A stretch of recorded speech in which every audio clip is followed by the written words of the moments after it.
स्वागत है दोस्तों आप सभी का हमारे YouTube चैनल पर द हिंदू एडिटोरियल एनालिसिस में। आज 2 सितंबर के इस एडिटोरियल एनालिसिस की पीडीएफ के लिए आप नीचे दिए गए टेलीग्राम लिंक को ज्वाइन कर सकते हैं और वहां से पीडीएफ डाउनलोड कर सकते हैं।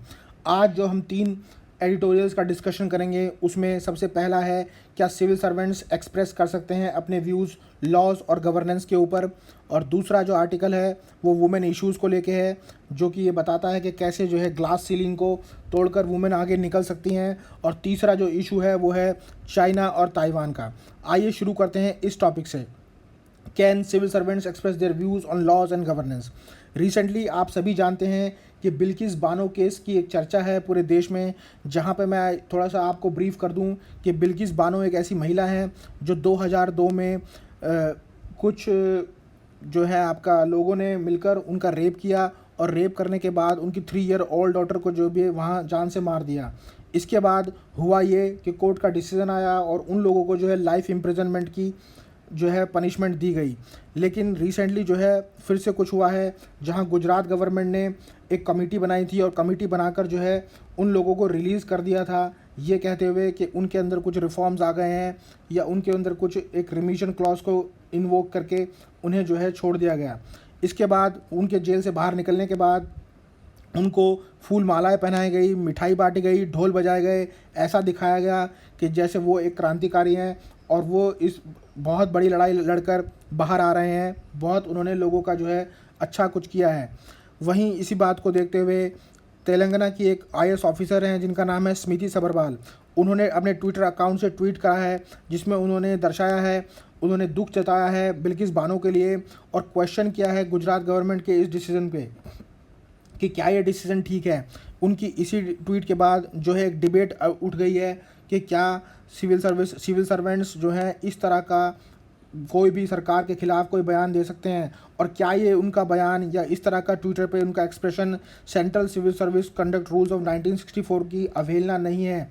आइए इसी पर ही डिबेट करते हैं और अलग अलग लोगों ने जो है इस पर अलग अलग राय भी दी हैं।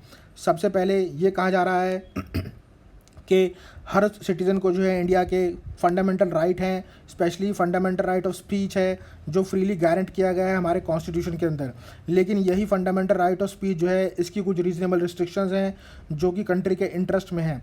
इसके ऊपर 4 रीजनेबल रिस्ट्रिक्शंस लगाई गई हैं, वो है सोवर्निटी, इंटरनेशनल रिलेशंस, हेल्थ और मोरालिटी। लेकिन जब आप कोई गवर्नमेंट सर्विस लेते हैं तो आपको जो है कुछ डिसिप्लिनरी रूल्स के अंदर रहना पड़ता है और इसी रूल्स को जो है सिविल सर्विस रूल्स कंडक्ट का नाम भी दिया गया है। ये सिविल सर्विस रूल्स जो हैं वो रूल्स हैं जो एक गवर्नमेंट सर्वेंट को रोकते हैं किसी भी तरह की पॉलिटिकल ऑर्गेनाइजेशन या किसी भी ऐसी ऑर्गेनाइजेशन को ज्वाइन करने से जिसका कंट्री की गवर्नेंस में किसी भी तरह का लेना देना हो। हालांकि ये जो रूल बनाए गए हैं ये बहुत ही पुराने रूल हैं और ब्रिटिश एरा के टाइम के बने हुए रूल हैं। ये रूल इतने ज़्यादा स्ट्रिक्ट हैं कि इसमें कभी भी एक ऑफिसर जो है सरकार के प्रति कुछ बोल नहीं सकता, क्योंकि ये रूल्स जो हैं ब्रिटिशर्स ने बनाए थे इस बात को सोचकर ताकि उनके ऑफिसर जो हैं उनके बैड गवर्नेंस को लेके कभी भी जो है कोई टिप्पणी ना कर सकें। लेकिन 1947 के बाद जब से हमारा देश आज़ाद हुआ, हमारा देश एक डेमोक्रेटिक कंट्री बना और डेमोक्रेटिक सेटअप में हर किसी को गवर्नमेंट को क्रिटिसाइज़ करने का अधिकार है, ये उसका फंडामेंटल राइट है और इसके लिए उसे कोई भी साइलेंस नहीं कर सकता। रिसेंटली त्रिपुरा हाई कोर्ट की एक जजमेंट थी जिसमें उन्होंने ये कहा था कि अगर कोई गवर्नमेंट सर्वेंट बन जाता है तो इसका मतलब ये बिल्कुल नहीं है कि उसे उसके free speech, right of free speech से वंचित रखा जाए। लेकिन ये एक फंडामेंटल राइट है और एक फंडामेंटल राइट को मैं बता दूं केवल और केवल रिस्ट्रिक्ट और कर्टेल किया जा सकता है एक वैलिड लॉ से।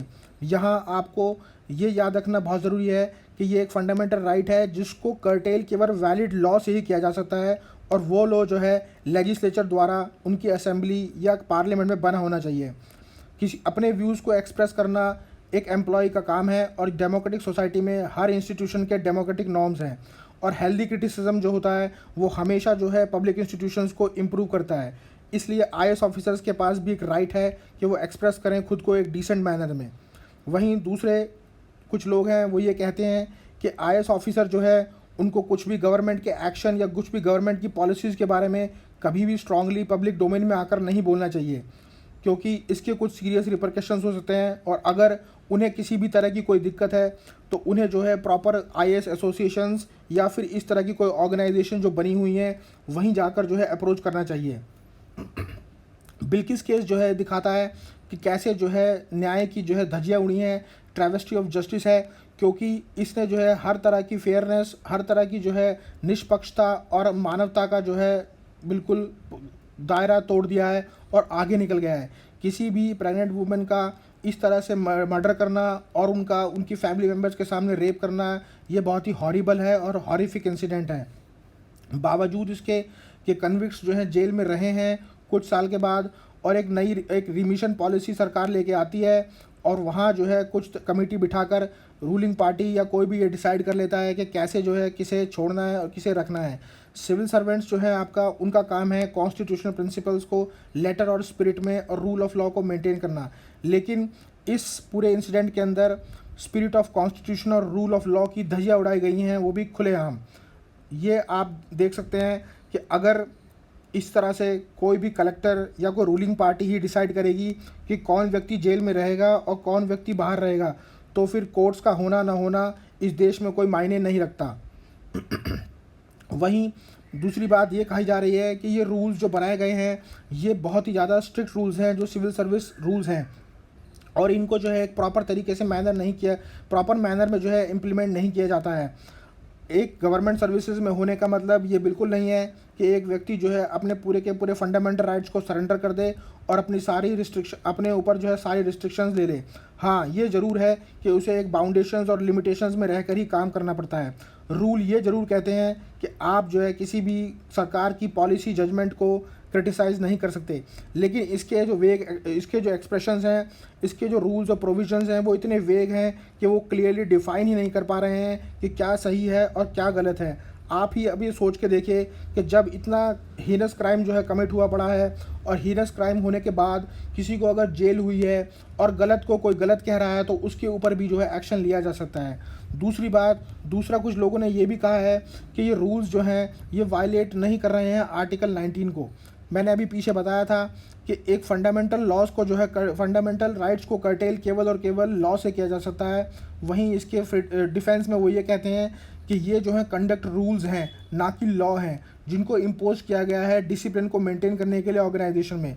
इसलिए इसके लिए जो है स्मिता सभरवाल को दोषी नहीं ठहराया जा सकता, क्योंकि इसके लिए एक प्रॉपर लॉ नहीं बना हुआ है कि वो उनके राइट्स को कर्टेल करे। वहीं ये माना जा रहा है कि कुछ लोग ऐसा मानते हैं कि उनका जो क्रिटिसिज्म करने का माध्यम है वो गलत था। उन्हें सोशल मीडिया को ना चुनकर किसी आर्टिकल में या किसी न्यूज़पेपर में कुछ अपना लिख सकते थे, लेकिन मैं ये भी बता दूं कि कोई भी बाउंडेशन जो है वो सेम है। बाउंडेशंस के चेंज होने से जो है, मीडियम के चेंज होने से जो है गेम के रूल्स नहीं बदलते हैं। इसलिए उनका फंडामेंटल राइट वहाँ भी रीज़नेबली रिस्ट्रिक्टेड ही माना जाता, क्योंकि रीज़नेबल रिस्ट्रिक्शन जो है मीडियम के बेसिस पे नहीं लगाई जाती है, ये लगाई जाती है उस मैनर के बेसिस पे कि कैसे आपको रिस्ट्रिक्ट किया गया है।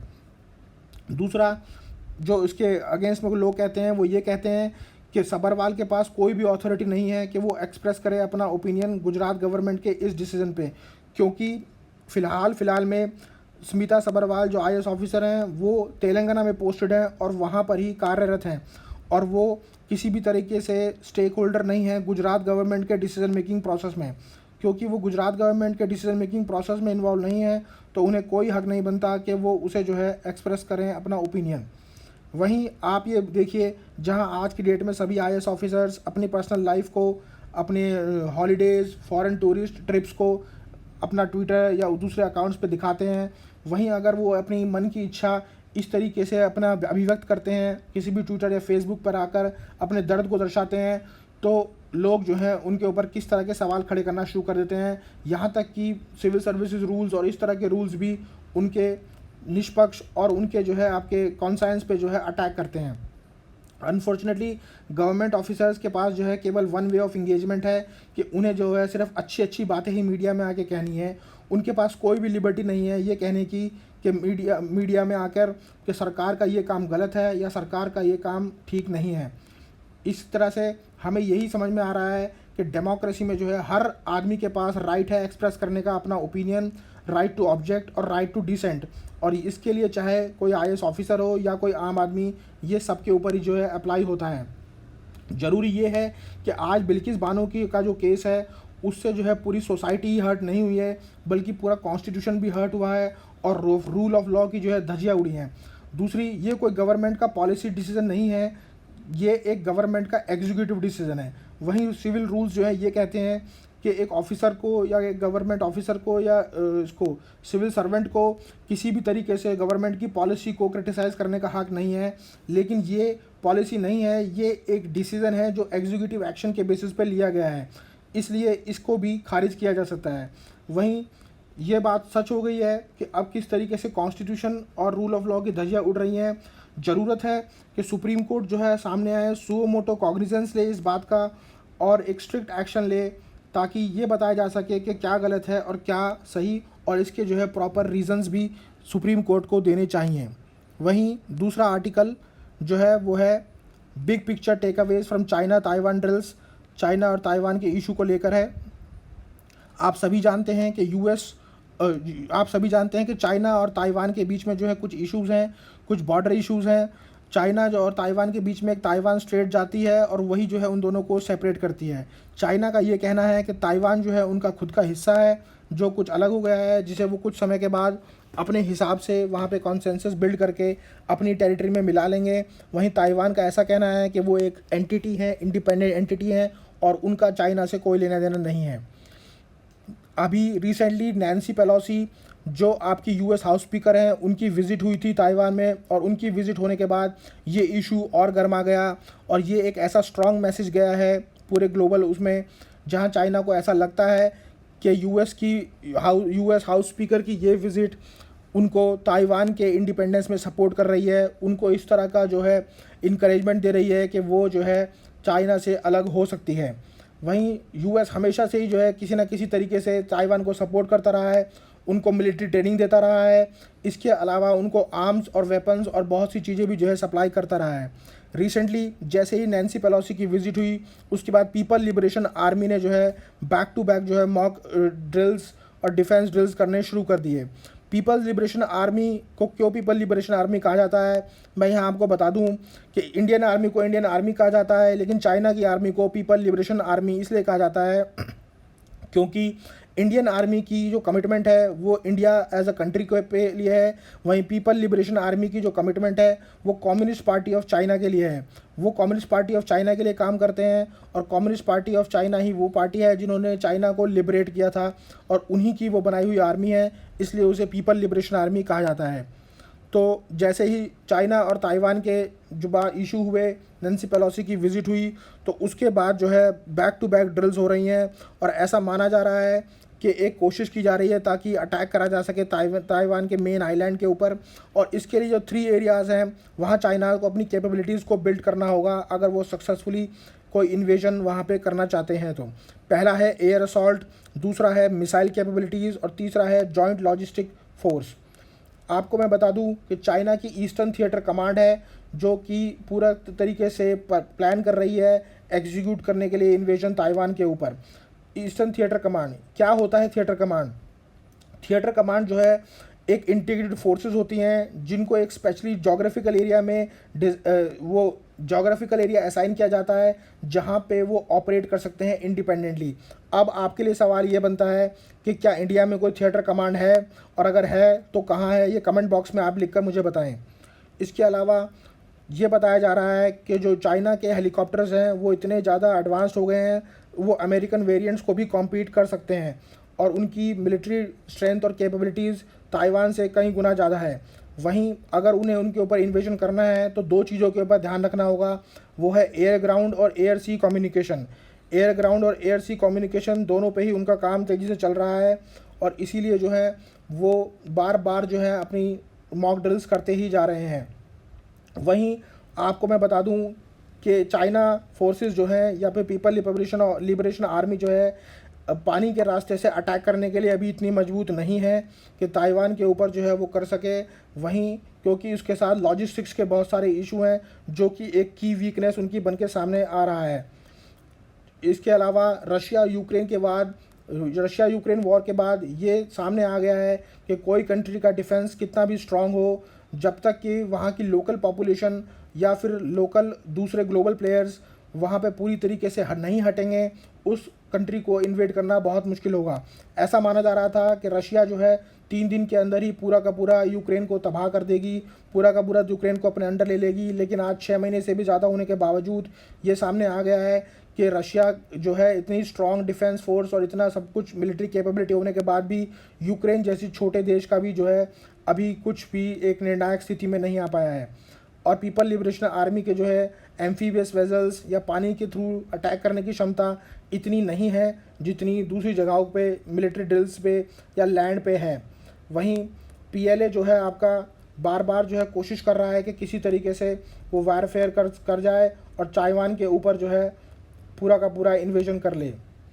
वहीं कोशिश अब ग्लोबल उसकी ये होनी चाहिए कि किसी न किसी तरीके से या तो एक मीडिएशन किया जाए या फिर दोनों देशों के बीच में बातचीत कर इसे सुलझाया जाए और न्यूट्रलाइज किया जाए इस इशू को।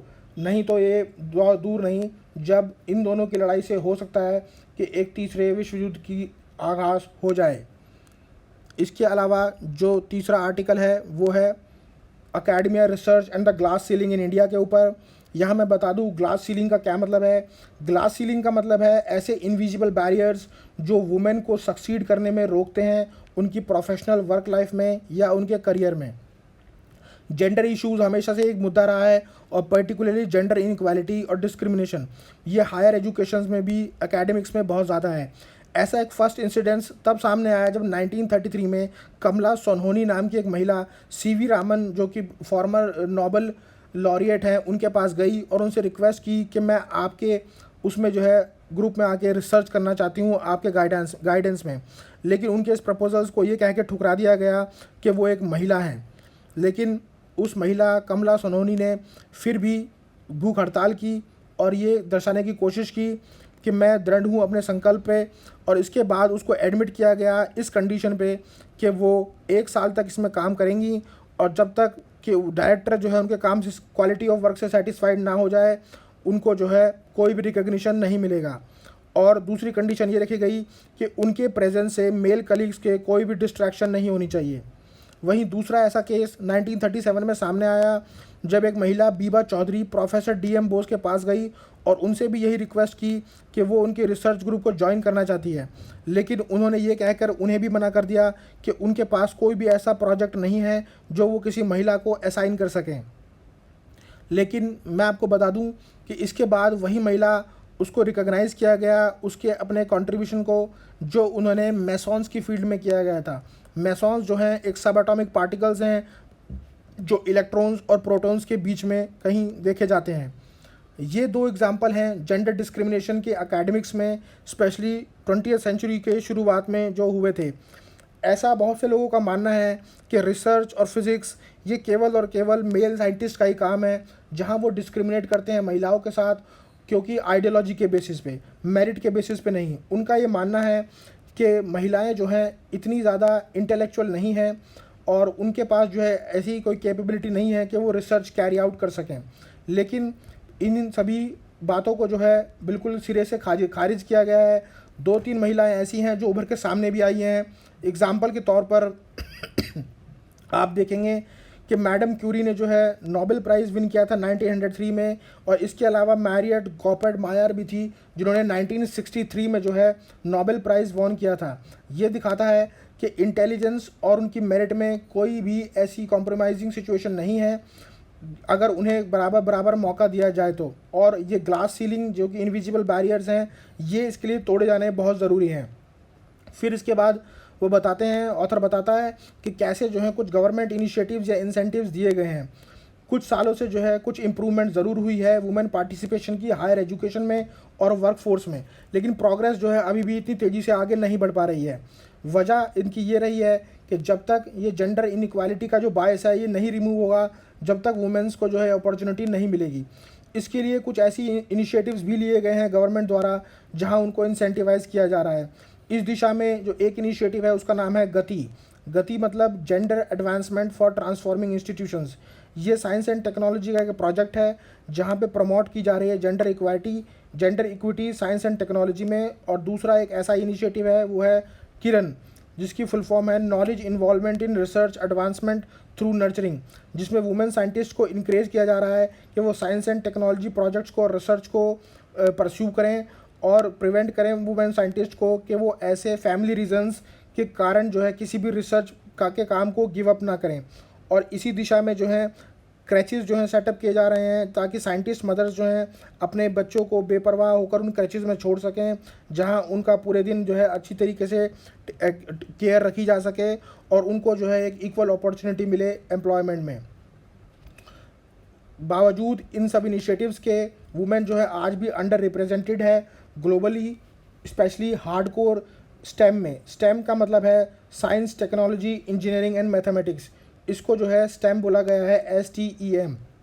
और इंडिया की पोजीशन तो बहुत ही ज़्यादा डिसअपॉइंटिंग है इस डेटा के अकॉर्डिंग।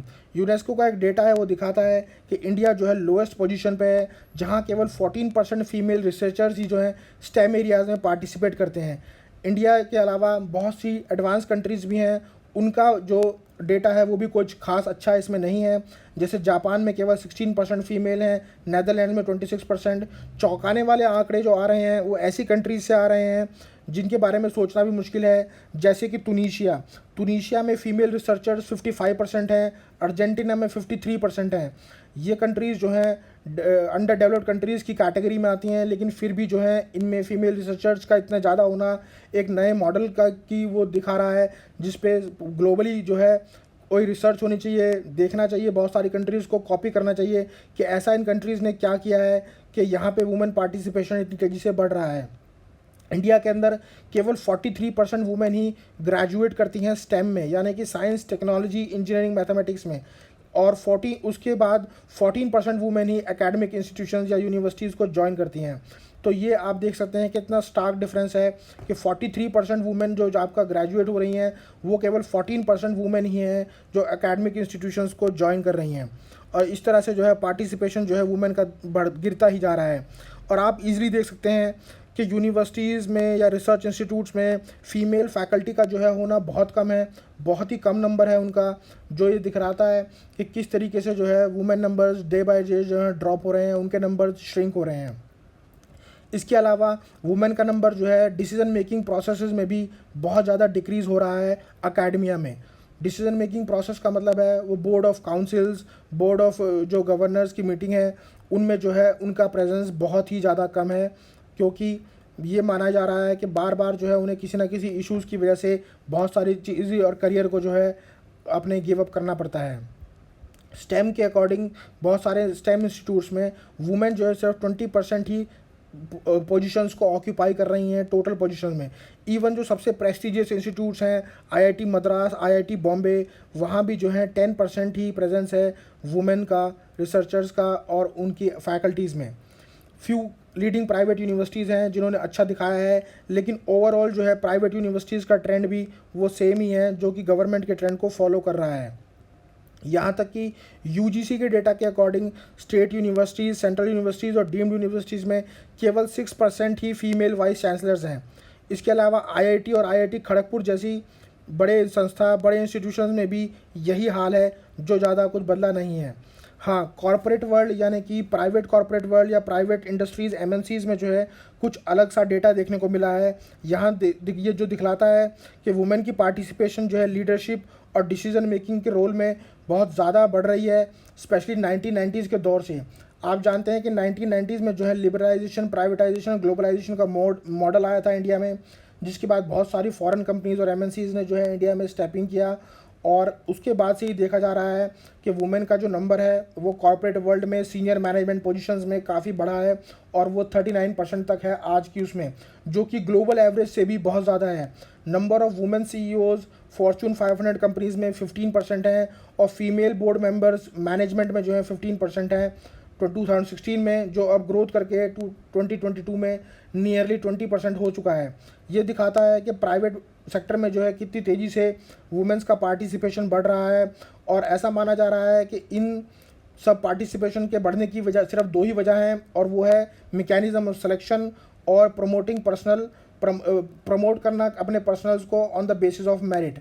देखिए, सिलेक्शन प्रोसेस अगर ट्रांसपेरेंट होगा तो ऑब्वियसली वुमेन्स आपको जो है पूरी की पूरी वो मिलेगी अपॉर्चुनिटी अपना टैलेंट दिखाने की, वहाँ किसी भी तरह का बायस नहीं होगा, तो ऑब्वियसली वो आगे आएंगी। वहीं प्रमोशन भी जो है प्राइवेट सेक्टर में मेरिट के बेसिस पे होते हैं, इसलिए जो है उनको अच्छा वो प्रमोशन मिल रहा है और वहाँ वो अच्छी तरीके से एक्सेल कर रही हैं। रादर गवर्नमेंट उसमें जहाँ पे एक जेंडर बायस है, ऑलरेडी प्री कंसीव्ड नोशंस हैं वुमेन के इंटेलिजेंस को लेके, उनके जो है टास्क कैपेबिलिटीज़ को लेके कि वो बहुत सारे टास्क के लिए जो है इनकेपेबल हैं। वहीं ऐसा माना जा रहा है कि वुमेन पार्टिसिपेशन का जो है इंकरेजमेंट बहुत ज़रूरी है, स्पेशली प्राइवेट सेक्टर को फॉलो करना चाहिए और गवर्नमेंट को देखना चाहिए कि गवर्नमेंट ने जो है प्राइवेट सेक्टर ने क्या इनिशिएटिव्स लिए कि उन्हें ये सब देखने को मिला। स्पेशली जो एग्जांपल है किरण का, जिसमें आजकल जो है क्रचेस सेटअप किए गए हैं ताकि जो है उनको वुमेन्स जो है आपका अपने बच्चों को वहाँ पे छोड़ सकें और अपने काम को अच्छी तरीके से देख सकें।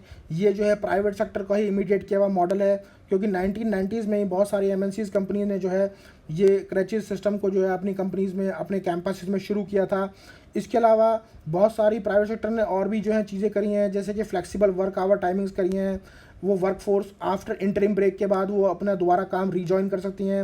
इंटरिम ब्रेक जो है अपनी प्रेगनेंसी या किसी भी घर के घरेलू इशू को लेके महिलाओं को कभी कभी लेनी पड़ती है और उसके बाद उनको रीजॉइन करना जो है MNCs ने थोड़ा सा ईज़ कर दिया है और ये सब पॉसिबल हुआ है 1990s के बाद, जिसके बेनिफिट्स आज जो हैं बहुत तेज़ी से देखे जा रहे हैं। और ऐसा मानना है कि गवर्नमेंट को भी जो है प्राइवेट सेक्टर के कुछ इनिशिएटिव्स को लेना चाहिए ताकि वो वुमेन को एम्पावर कर सकें और जेंडर पैरिटी हम अचीव कर सकें 2047 में, जब तक कि हम 100वां साल मना रहे होंगे इंडिया के इंडिपेंडेंस डे का।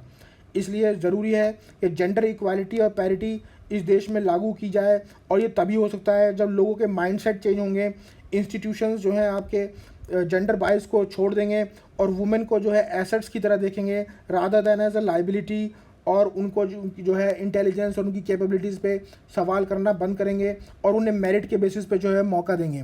तो यही थे आज के तीनों इश्यूज़। अगर आपको पसंद आए हैं तो लाइक करिए, शेयर कीजिए और सब्सक्राइब कीजिए।